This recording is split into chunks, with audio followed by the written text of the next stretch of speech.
Bonjour, je m'appelle Justine Sarah Marcepoil, je suis libraire à la librairie Monet et je vais vous présenter les incontournables du mois de mars en préscolaire.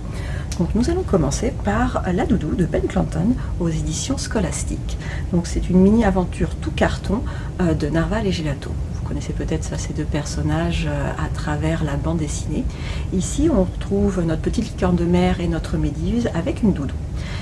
Ils vont jouer à trouver d'autres utilisations à ce bout de tissu.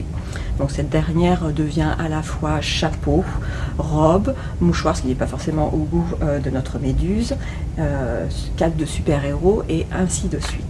Donc c'est un petit album sur le pouvoir de l'imagination et de l'amitié. Vous pouvez retrouver aussi ces deux compères à travers une autre aventure tout carton. Nous poursuivons avec un autre album cartonné, Le plus grand toboggan du monde, de Croqui aux éditions Sarbacane. Donc c'est l'histoire de ce petit garçon qui va jouer au parc avec son papa. Il s'amuse avant tout sur son toboggan rouge, mais c'est un grand garçon et son papa va essayer de l'encourager à prendre le toboggan gris. Et là, c'est la panique, car le toboggan gris est le plus grand toboggan du monde. Après réflexion, il décide de monter à l'assaut de ce toboggan. Donc le texte, les descriptions de cette ascension, ainsi que les différents points de vue des illustrations, comme par exemple la vue de la ville tout en haut, la vision du papa tout petit en bas du toboggan en contre-plongée donne cette impression de grande hauteur et on comprend pourquoi le petit garçon a peur. Une fois tout en haut, il va bien falloir se lancer. Donc on ferme les yeux et on y va. Évidemment, la peur va vite s'effacer face au plaisir procuré par cette descente. Donc c'est un bel album sur le courage, le dépassement de ses peurs. C'est une petite collection qui permet au final à l'enfant, à travers des activités familières de son âge, de mieux appréhender son environnement. Je vais vous présenter maintenant le dernier album de Sebastian Maschenmoser, L'écureuil et la très grosse noix aux éditions Minédition. Donc on retrouve notre charmant petit écureuil dans la forêt et cette fois-ci il découvre une noix, une très grosse noix.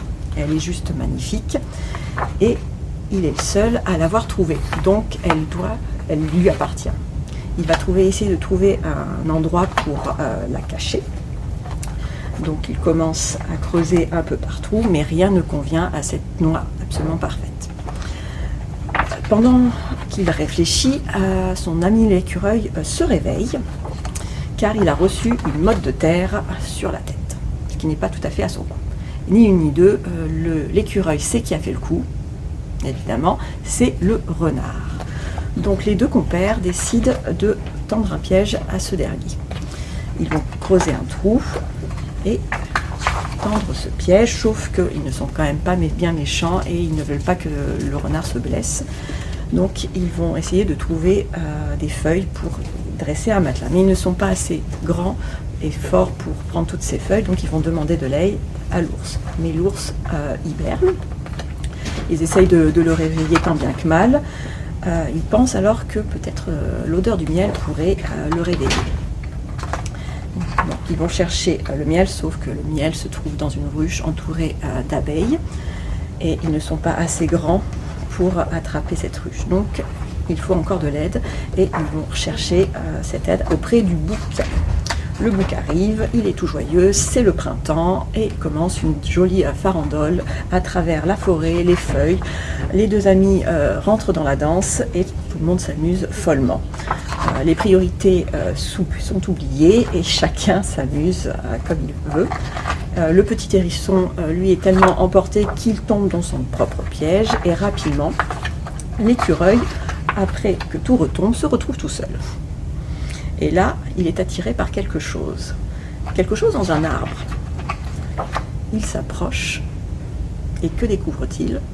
je vous laisse découvrir la dernière page, car je vous rappelle la situation initiale, la noix. Donc c'est un très bel album représenté par des magnifiques coups de crayon. On enchaîne les situations et on oublie au fur et à mesure les priorités. L'objectif au final, c'est de s'amuser. Les deux amis passent une excellente journée. Mais également à travers cet album, on découvre la forêt qui fourmille de petits détails. Donc je vous conseille de bien prendre le temps, de vous promener à travers les illustrations. Souvent le texte et l'illustration se complètent et d'observer.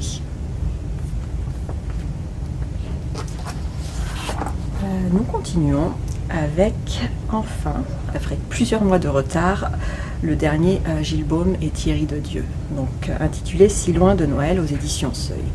Je crois qu'un titre n'aura jamais aussi bien porté son nom. Donc cette fois-ci, nous nous retrouvons sur une île déserte. Alors pas si déserte, car elle est habitée par certains animaux. Et c'est la période de Noël, et ils attendent cette période avec impatience. Et ils préparent tout pour la venue du Père Noël qui semble les avoir oubliés chaque année. Donc ils font avec les moyens de l'île, mais tout est prêt. Les toiles de mer, la décoration du sapin palmier, le lait de coco, et ainsi de suite. Il n'y a plus qu'à attendre maintenant le Père Noël. Malheureusement, celui-ci semble définitivement les avoir oubliés, à moins que la découverte d'un coffre par notre ami singe va peut-être changer la donne. En effet, la magie de Noël peut continuer, il a une idée, et le Père Noël, cette année, va passer. Donc c'est un très bel album de par son format, les illustrations qui soulignent l'importance de l'amitié, des échanges, de la gentillesse et de l'altruisme. Donc la magie de Noël opère toujours, malgré les mois passés. Nous continuons avec un autre très bel album, on va plutôt le mettre dans le bon sens, Tout Petit Ours de Richard Jones aux éditions Albin Michel. Donc nous retrouvons ce petit garçon qui découvre un tout petit ours qui tient dans la paume de sa main. Voilà, ce petit ours qui tient donc, comme je vous disais, dans la paume de sa main. Et ce dernier semble perdu. Donc à travers les jours de la semaine, le petit garçon va l'aider à retrouver son chemin et surtout par la force dans son affection va l'aider à retrouver sa taille initiale. Ainsi chaque jour l'ours va grandir. Donc, comme vous voyez, les illustrations sont très douces. C'est un album à la fois tendre, poétique, délicat, et qui, par la force des illustrations et du texte, permet de ressentir de nombreuses émotions. Voilà, il y a toute une magie qui ressort de cet album. L'auteur et l'illustrateur avaient déjà écrit.